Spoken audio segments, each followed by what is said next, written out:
الحمد لله المالك الذي لا راد لما أراد ولا دافع لما قدر من نفع والضرر خالق الجن والبشر ومصرفي كل الأصناف ومحوي الأرض بوابل المطر رافع السماء بغير عمد ينظر ومزينها بزينة الكواكب فيهدي به الذين من استبصر وهو رب رضي على قوم أساءوا ثم أحسنوا وغضب على قوم أحسنوا ثم أساءوا فيقبض قبضتين يوم القيامة فيقول لا أبالي هذه في الجنة وهذه في السقر فنشهد أن لا إله إلا الله وحده لا شريك له ونشهد أن سيدنا وسندنا ونبينا محمدا صلى الله عليه وسلم فصلى الله تعالى عليه وعلى آله وأزواجه وذريته وأهل بيته وأحبابه وأصحابه الأجمعين إلى يوم القيامة. أما بعد عباد الله توبوا إلى الله وادخلوا في السلم كأفا ولا تتبعوا خطوات الشيطان إنه لكم عدو مبين ولتنظر نفس ما قدمت لغد واتقوا الله إن الله خبير بما تعملون. عباد الله تمسكوا كتاب الله وسنة رسول الله صلى الله عليه وسلم فتكون من المهتدين واعلموا أن من سنة رسول الله صلى الله عليه وسلم سنة دائما وهي البيعة وقد روي عن ابن عمر رضي الله تعالى عنه أنه قال رسول الله صلى الله عليه وسلم من مات وليس في عنقه بيعة فقد ميتة جاهلية. وقد روي عن أبي هريرة رضي الله تعالى عنه أنه قال كنا 9 أو 8 كنا 9 أو 8 أو 7 فقال ألا تبايعون رسول الله صلى الله عليه وسلم قلنا قد بايعنا يا رسول الله فقال ألا تبايعون رسول الله صلى الله عليه وسلم قلنا كنا بايعنا رسول الله صلى الله عليه وسلم فقال ألا تبايعون رسول الله قلنا كنا بايعنا يا رسول الله فيمد يديه فقلنا ما تبايعون قال يبايعونك ألا تشرك بالله شيئا وإقام الصلاة وإيتاء الزكاة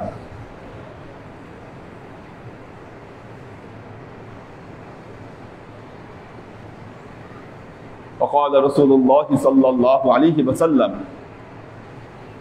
وقد روي كنا بايعنا رسول الله صلى الله عليه وسلم আন তু'মিনু বিল্লাহি ওয়া লা তুশরিকু বিহি শাইআ ওয়া ইকামিস সালাত ওয়া ইতাইজ যাকাত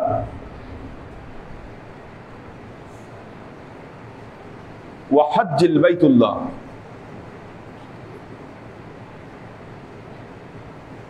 وقال الله تعالى في كلامه المجيد وفرقانه الحميد إن الذين يبايعونك إنما يبايعون الله يد الله فوق أيديهم فمن نكث فإنما ينكث على نفسه ومن أوفى بما عاهد عليه الله فسيؤتيه أجرا عظيما।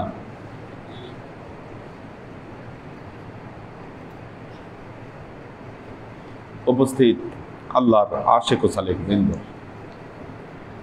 সর্ববিধ উত্তম প্রশস্তি জ্ঞাপন করছি সে আল্লাহ পাকের নিমিত্তে, যিনি খায়রুল হাদি মুহাম্মদ সাল্লাল্লাহু আলাইহি ওয়াসাল্লামকে আমাদের নবী হিসাবে তিনি প্রেরণ করেছেন। আল্লাহর নবী যে দিন, যে পথ আমাদের সামনে উপস্থাপন করেছেন, আল্লাহর নবীর সুন্নাহর অনুসরণ প্রত্যক্ষ এবং পরোক্ষভাবে মানব জীবনের উপকারে, সমস্ত সুন্নত মানব জীবনের উপকারে ব্যবহৃত হচ্ছে। যত সুন্নত আল্লাহ নবী দেখিয়ে দিয়ে গিয়েছেন, অর্থাৎ কেউ যদি আল্লাহর নবীর জীবনাদর্শকে পুঙ্খানুপুঙ্খানুভাবে তিনি অনুসরণ করতে পারে, দুনিয়া এবং আখেরাত উভয় জাহানে তিনি সফলতা লাভ করতে পারবেন।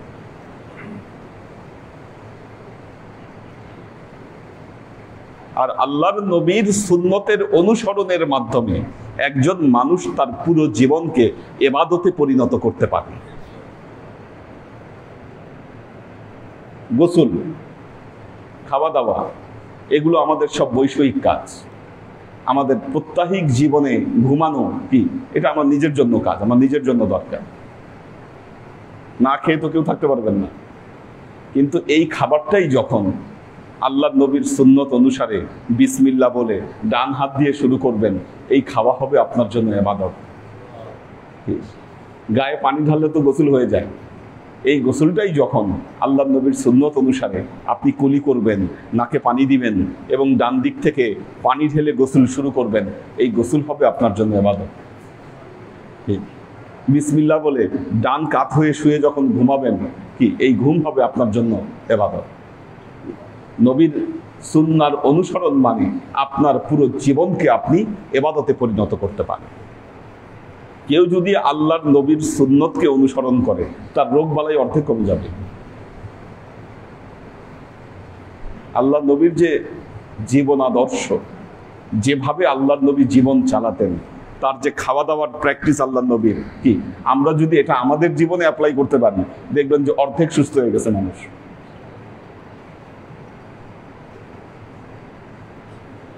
একটা জিনিস দেখবেন, রমজান মাসে আমরা সবাই সুন্নতের অনুসরণ করতে গিয়ে আমরা খেজুর খাই।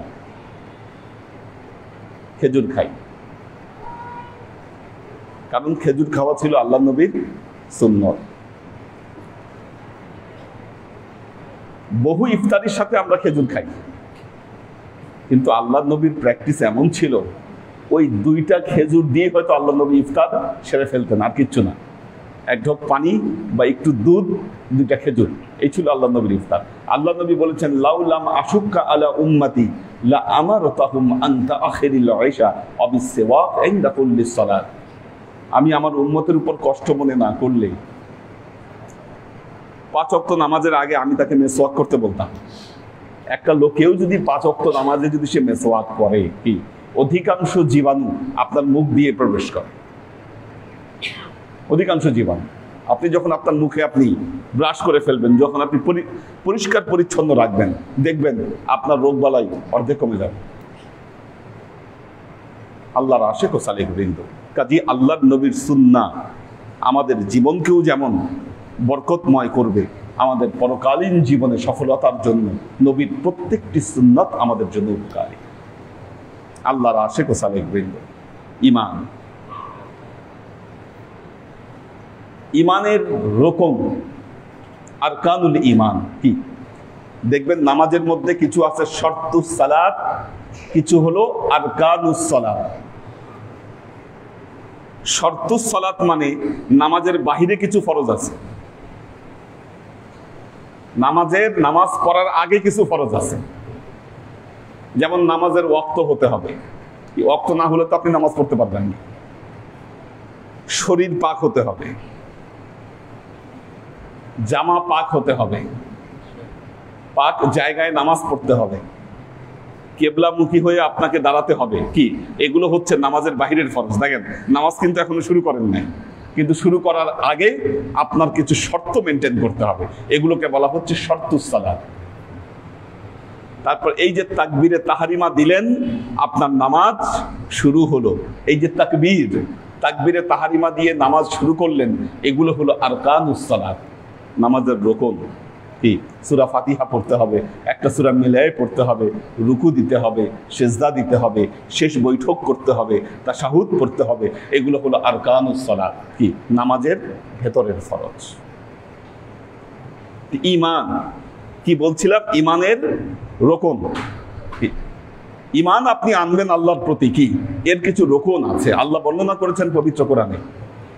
আমানার রাসূলু বিমা উনজিলা ইলাইহি মির রাব্বিহি ওয়াল মুমিনুন।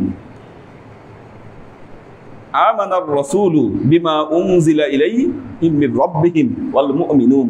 নবী ঈমান এনেছে, আল্লাহ তার উপর যে অবতীর্ণ করেছেন এর উপর ঈমান এনেছে, মুমিনরাও ঈমান এনেছে। কিসের উপর ঈমান এনেছে? কুল্লুম আমানা বিল্লাহি, প্রত্যেকে ঈমান এনেছে কার উপর? আল্লাহর উপর। কুল্লুম আমানা বিল্লাহি, হ্যাঁ, ওয়াল মালাইকাতি ওয়াল ইয়াউমিল আখির। কি আল্লাহ বর্ণনা করেছেন সবগুলো কার কিসের উপর ঈমান আনতে হবে।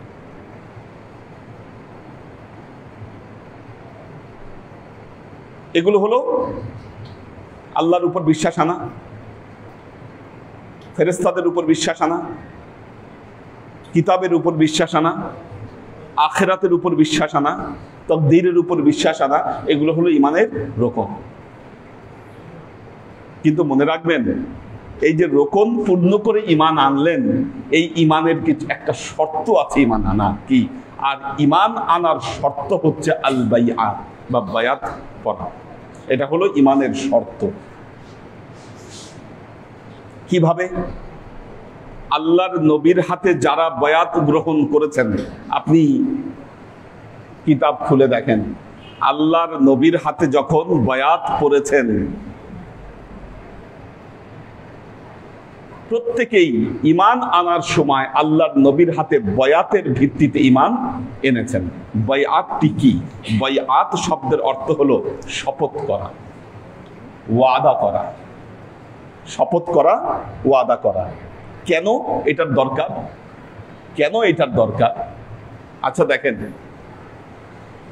মানুষ যখন বিয়ে করে, বিয়ের তো রেজিস্ট্রির সিস্টেম এখন বের হয়েছে। বিয়ে রেজিস্ট্রি করতে হয় না, রেজিস্ট্রি না করলে আইনগত সমস্যা হয়, এটা গভর্নমেন্টের অর্ডার, রেজিস্ট্রি করতে হবে। কিন্তু আজ থেকে 50-60 বছর আগে যারা বিয়ে করেছে, তাদের কিন্তু বিয়ের কোনো রেজিস্ট্রির দরকার হতো না। আপনাদের আগের জামানা থেকে হয়তো রেজিস্ট্রির দরকার হতো না, হ্যাঁ? আপনাদেরও হয় নাই, আপনাদের সময় থেকে তাহলে রেজিস্ট্রি ছিল না, ওনাদের সময় থেকেই রেজিস্ট্রি ছিল না। আমার আব্বা আম্মার বিয়েও রেজিস্ট্রি হয় না, ওই সময় রেজিস্ট্রির সিস্টেম ছিল না। তাহলে কি হতো? কবুল, মানুষকে সাক্ষী রেখে যখন একজন ছেলে মেয়ে দুইজন কবুল করে নিত একজন আরেকজনের শর্তগুলো মেনে, ইজাব এবং কবুল, মানুষকে সাক্ষী রেখে ইজাব এবং কবুল হলে বিয়ে হয়ে যেত। এটা হলো সামাজিক স্বীকৃতি। একটা কথা মনে রাখবেন, বিয়ের জন্য কিন্তু সামাজিক স্বীকৃতি গুরুত্বপূর্ণ বিষয়। ছেলে মেয়ে পালায় বিয়ে করলো, কেউ কোনো সমাজ জানে না ওর বিয়ে কখন হয়েছে, কোথায় হয়েছে, কিভাবে হয়েছে। কি ওই বিয়ে ইসলাম গ্র্যান্ট করে না, এটা মনে রাখবেন। বিয়ের জন্য গুরুত্বপূর্ণ বিষয় হচ্ছে যে সামাজিক স্বীকৃতি লাগবে। আপনার সমাজকে জানতে হবে যে এরা বিয়ে করেছে। এখন আপনি, কেউ জানে না, আপনি বলতেছেন আপনি বিয়ে করছেন, এই বিয়ে গ্রান্টেড না। সামাজিক স্বীকৃতি ছাড়া বিয়ে হয় না। ঠিক তেমনি আপনি ঈমান এনেছেন, আপনি ঈমানদার, কি একটা জিনিস দেখেন, নামাজ পড়ার জন্য মসজিদে এসে নামাজ পড়ার কথা কেন বলা হয়েছে? কি মানুষ যেন সাক্ষী থাকে আপনি নামাজি। নামাজ কায়েম করার কথা কেন বলা হয়েছে? অর্থাৎ সমাজে এটা প্রতিষ্ঠিত করতে হবে আপনি নামাজি, এটা মনে রাখবেন। আপনি ঘরে নামাজ পড়েন, কেউ দেখে না আপনার নামাজ, কি আপনি নামাজি নন, আপনি নামাজকে কায়েম করতে পারেন নাই। কি যিনি নামাজি, যিনি নামাজ পড়েন, প্রতিষ্ঠা করেছেন, সমাজে সবাই জানবে যে হ্যাঁ নামাজ পড়েন। এখন আপনি গায়েবী নামাজ পড়েন, আপনার নামাজ কেউ দেখে না, তার মানে কি আপনি নামাজ কায়েম করতে পারলেন না। এটা হলো সামাজিক স্বীকৃতি। এই জন্য আল্লাহ নবী যখন অসুস্থ ছিলেন, হযরত আবু বকরকে ইমামতের দায়িত্ব দিয়েছেন, কিন্তু আল্লাহ নবী ঘরে যে নামাজ পড়েছেন তার জানালার পর্দা তুলে কি তারপর নামাজ পড়েছেন, মানুষ যেন দেখে যে না আল্লাহ নবী ঘরেও নামাজ পড়ছেন। কেন? সামাজিক স্বীকৃতি দরকার। ঠিক তেমনি আপনি যে ইমানদার হয়েছেন এর সামাজিক স্বীকৃতি দরকার, আর এই সামাজিক স্বীকৃতির জন্য আপনার বায়াত প্রয়োজন। কোরআন এবং হাদিসে অসংখ্য জায়গায় বায়াতের কথা এসেছে। প্রথম বায়াতের কথা এসেছে সহিহ বুখারী কিতাবুল ইলম, একদম প্রথম দিকে ৮ নম্বর হাদিসে, বাইআতুল আকাবা। মদিনা থেকে একদল লোক আল্লাহর নবীর যখন শুনলেন যে না মক্কায় আল্লাহর নবীর আবির্ভাব হয়েছে, তারা আল্লাহর নবীকে দেখতে আসলেন। দেখতে এসে তাদের অন্তর স্বীকৃতি দিল যে না ইনি মুহাম্মদ রাসূলুল্লাহ সাল্লাল্লাহু আলাইহি ওয়াসাল্লাম। তারা আল্লাহর নবীর হাতে বায়াত গ্রহণ করলেন। পরবর্তী বছর আরো কিছু বেশি সংখ্যক মানুষ আসলেন, এসে আল্লাহ নবীর সাথে আবার তারা সাক্ষাৎ করলেন। বর্ণনাকারী বলছেন কুমনা তিসআতান আও সামানিয়াতান আও সাবআন, আমরা তখন ওই দলে আমরা 9 জন ছিলাম, অথবা 8 জন ছিলাম, অথবা 7 জন ছিলাম। আল্লাহ নবীর কাছে যখন আমরা গেলাম, ফাকালা আলা তুবাইউনা রাসূলুল্লাহ, আল্লাহ নবী আমাদেরকে বললেন তোমরা কি আল্লাহর নবীর হাতে বায়াত গ্রহণ করতে চাও না? কি প্রত্যেকই মদিনার যে গোত্রগুলো আছে এই গোত্রদের দলপতি তারা। ওনারা বললেন কুমনা বায়ানা ইয়া রাসূলুল্লাহ, আমরা তো এর আগে বায়াত গ্রহণ করেছি ইয়া রাসূলুল্লাহ, আমরা বায়াত করেছি আমরা। আল্লাহ নবী আবারও বললেন আলা তুবাইউনা রাসূলুল্লাহ, তোমরা কি আল্লাহর নবীর হাতে বায়াত গ্রহণ করতে চাও না? ওনারা আবার একই কথা বললেন, আমরা তো আগে বায়াত গ্রহণ করেছি। আবারও আল্লাহ নবী একই কথা বললেন এবং হাতকে প্রসারিত করে দিলেন। তখন তারা জিজ্ঞাসা করলেন আল্লাহ নবীকে ইয়া রাসূলুল্লাহ, আমরা কিসের উপর বায়াত গ্রহণ করব? আল্লাহ নবী বললেন ইবাইউনা আল্লাহ তুশরিক বিল্লাহি শাইআ, তোমরা এই শর্তের উপর বায়াত গ্রহণ করবে আল্লাহর সাথে কাউকে শরীক করবে না, 5 ওয়াক্ত নামাজ আদায় করবে, যাকাত আদায় করবে। এই শর্তের উপর আমরা আল্লাহ নবীর হাতে বায়াত গ্রহণ করলাম। وقال رسول الله صلى الله عليه وسلم, সহিহ মুসলিম শরীফের হাদিস। আল্লাহ নবী বলেছেন মাম্মাতা ওয়া লাইসা ফি উনুকিহি বাইআতুন ফাকাদ মিতাতুন জাহিলিয়া, যেই ব্যক্তি মারা গেল কিন্তু তার কাঁধে সে বায়াত না নিয়ে মারা গেল, ফাকাদ মিতাতুন জাহিলিয়া, ওই ব্যক্তির জাহিলি মৃত্যু হবে, সে জাহিল হয়ে মারা যাবে, ইমানদার হয়ে সে মরবে না, তার জাহিলি মৃত্যু ঘটবে। وقال رسول الله صلى الله عليه وسلم لا نبي من بعدي, আল্লাহর নবী বলেছেন আমার পরে কোনো নবী থাকবে না, কিন্তু হ্যাঁ আমার পরে আমার কিছু খলিফা আসবে। আমার পরে কি হবে? আমার কিছু খলিফা আসবে, নবী আসবে না। ফায়ুকসিরুন, তারা সংখ্যায় থাকবে অনেক, তারা সংখ্যায় থাকবে অনেক, তোমরা তাদের হাতে বায়াত গ্রহণ করবে। পবিত্র কোরআনে বায়াত এসেছে কোথায়? সূরা আল ফাতহ, সূরা ফাতহুনে 2 বার বায়াতের কথা এসেছে। আল্লাহ বলছেন ইন্নাল্লাযীনা ইউবাইউনাকা ইন্নামা ইউবাইউনাল্লাহ। হুদায়বিয়ার সন্ধির সময় যখন হযরত ওসমানের বন্দির খবর চলে আসলো, সমস্ত সাহাবীরা বাবলা গাছের নিচে আল্লাহর নবীর হাতে বায়াত গ্রহণ করেছিল। কি এই সূরায় আরেক জায়গায় আল্লাহ বলেছেন, লাকাদ রাদিয়াল্লাহু আনিল মুমিনিন ইজ ইবাইউনাকা তাহতাশ শাজার। আল্লাহ মুমিনদের উপর সন্তুষ্ট হয়েছিল যখন গাছের নিচে তারা আপনার হাতে বায়াত গ্রহণ করেছে। এই বায়াতের বর্ণনায় আল্লাহ বলছেন, ইন্নাল্লাযীনা ইউবাইউনাকা, যারা আপনার হাতে বায়াত গ্রহণ করছেন, ইন্নামা ইউবাইউনাল্লাহ, তারা যেন আল্লাহর হাতে বায়াত গ্রহণ করলো। ইয়াদুল্লাহি ফাওকা আইদিহিম, তাদের হাত, আল্লাহর হাত তখন তাদের হাতের উপর ছিল। ফামান নাকাসা ফাইন্নামা ইয়ানকুসু আলা নাফসিহি, এই বায়াত গ্রহণ করবার পর যারা এর শর্তে ত্রুটি বিচ্যুতি করবে তারা তাদের নিজের উপর ত্রুটি বিচ্যুতি করবে। ওমান আউফা বিমা আহাদা আলাইহুল্লাহ ফাসাইউতিহি আজরান আযীমা, আর যারা বায়াত গ্রহণের পর এর শর্তগুলোকে পূরণ করবে আমি আল্লাহ তাদেরকে অপরিসীম আজার, প্রতিদান আমি দান করব। মেয়েদের বায়াতের কথা সূরা মুমতাহিনা, হ্যাঁ সূরা মুমতাহিনার মেয়েদের 12 নম্বর আয়াত। আল্লাহ বলেছেন, ইযা জাআকাল মুমিনাত ফাইবাই'নাহুন্না, যখন আপনার কাছে মুমিন নারীরা আসবে, এই শর্তের উপর, বড় একটি আয়াত, এই শর্তের উপর আপনি তাদেরকে বায়াত গ্রহণ করাবেন। আল্লাহর আশিক ও সালেহবৃন্দ, জীবনের প্রতিটি কাজ খেয়াল খুশি মতো আমরা আমাদের কাজ করলে হবে না। আল্লাহর নবী যে সুন্নত এবং নীতি আদর্শ দেখিয়ে দিয়ে গিয়েছেন, সেই নীতি আদর্শ অনুযায়ী আমাদের জীবনকে পরিচালনা করতে হবে। আমরা দেখা যায় নিজেদের যুক্তি তর্ক, মন গড়া, মস্তিষ্ক প্রসূত চিন্তা দ্বারা আমরা নিজেদের জীবনকে পরিচালনা করবার চেষ্টা করি। যুক্তির আলোকে সত্যকে পরিহার করি। আল্লাহ আমাদেরকে এই সমস্ত ফিতনা থেকে আল্লাহ রক্ষা করুন।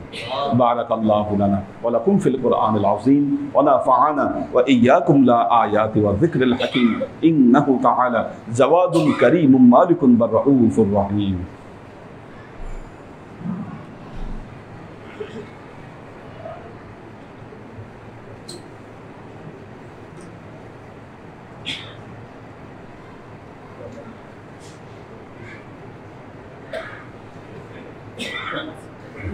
শরীর ভালো আছে?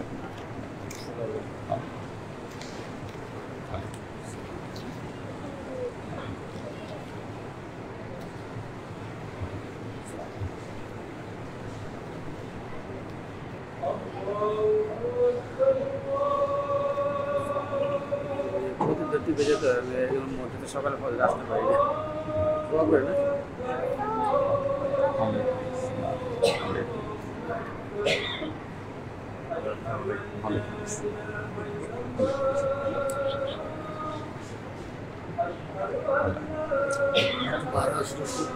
আল্লাহ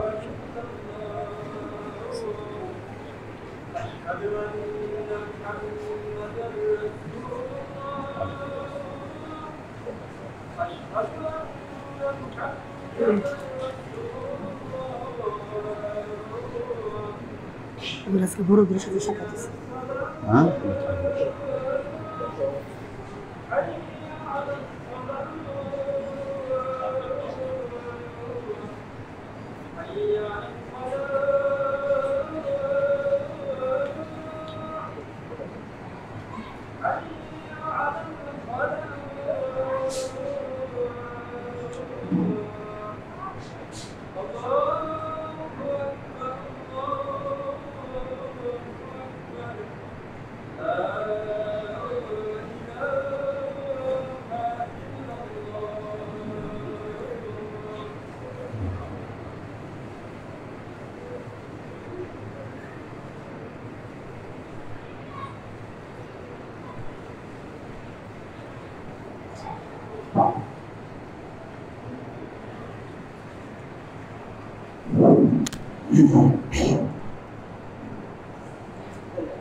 الحمد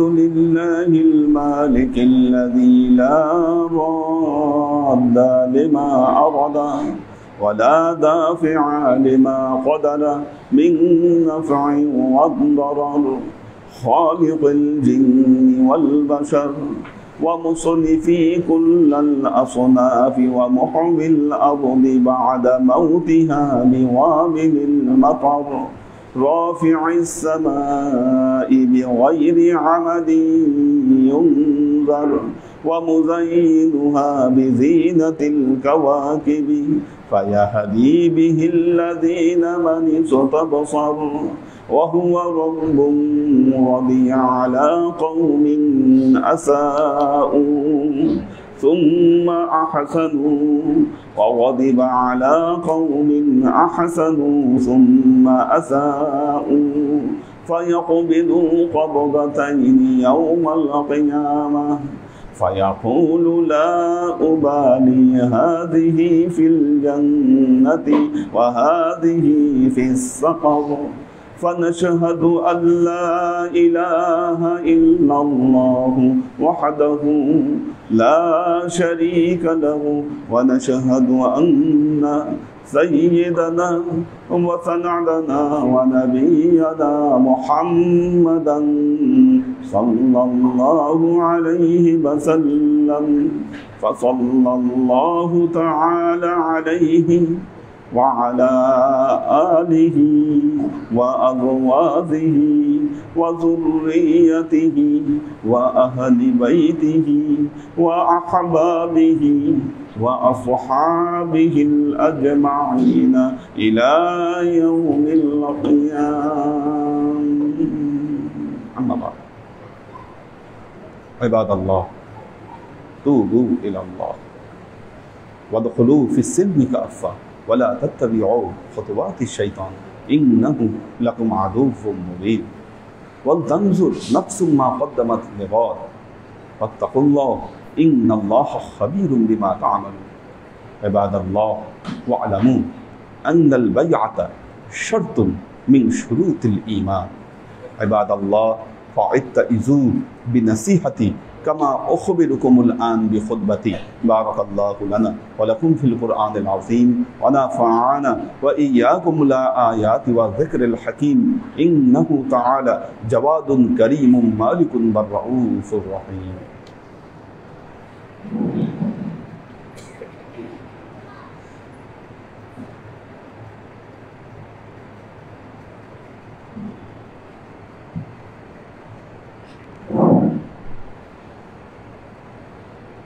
الحمد لله نحمده ونستعينه ونستغفره ونؤمن به ونتوكل عليه ونعوذ بالله من شرور أنفسنا ومن سيئات أعمالنا من يهد الله فهو المهتدي ومن يضلل فلن تجد له وليا مرشدا فنشهد أن لا إله إلا الله وحده لا شريك له ونشهد أن سيدنا وسندنا ونبينا محمدا صلى الله عليه وسلم الذي أرسله الله بالحق بشيرا ونذيرا وداعيا إلى الله بإذنه وسراجا منيرا. وقال تعالى إن الله وملائكته يصلون على النبي يا أيها الذين آمنوا صلوا عليه وسلموا تسليما. اللهم صل على محمد وعلى آل محمد كما صليت على إبراهيم وعلى آل إبراهيم إنك حميد مجيد. اللهم بارك على محمد وعلى آل محمد كما باركت على إبراهيم وعلى آل إبراهيم إنك حميد مجيد. اللهم صل وسلم وراحم وبارك على سيدنا ونبينا وشفيعنا وحبيبنا وقرة أعيننا محمد صلى الله عليه وسلم وعلى آله وأزواجه وذرياته وأهل بيته وأحبابه وأصحابه الأجمعين إلى يوم القيامة، خصوصا على صاحب الصدق آمر المؤمنين أبي بكر الصديق رضي الله تعالى عنه، وعلى صاحب العدل والإحسان آمر المؤمنين عمر بن الخطاب رضي الله تعالى عنه، وعلى صاحب الحياء والإخوان آمر المؤمنين عثمان بن عفان رضي الله تعالى عنه، وعلى صاحب العلم والحلم والعرفان آمر المؤمنين علي بن أبي طالب رضي الله تعالى عنه، وعلى تمام العشرة المبشرات والتابعين المهديين. اللهم اهد أئمة المسلمين إلى سنة رسول الله صلى الله عليه وسلم. اللهم اغفر أئمة المسلمين مغفرة ظاهرة وباطنة. اللهم أعز الإسلام والمسلمين. اللهم أت أئمة المسلمين فلاحا عظيما. اللهم انصر من نصر دين محمد صلى الله عليه وسلم واجعلنا منهم وخذل من خذل دين محمد صلى الله عليه وسلم ولا تجعلنا منهم. تعالوا عباد الله رحمكم الله. إن الله يأمركم بالعدل والإحسان وإيتاء ذي القربى وينهى عن الفحشاء والمنكر والبغي يعظكم لعلكم تذكرون. فاذكروني أذكركم واشكروني ولا تكفرون.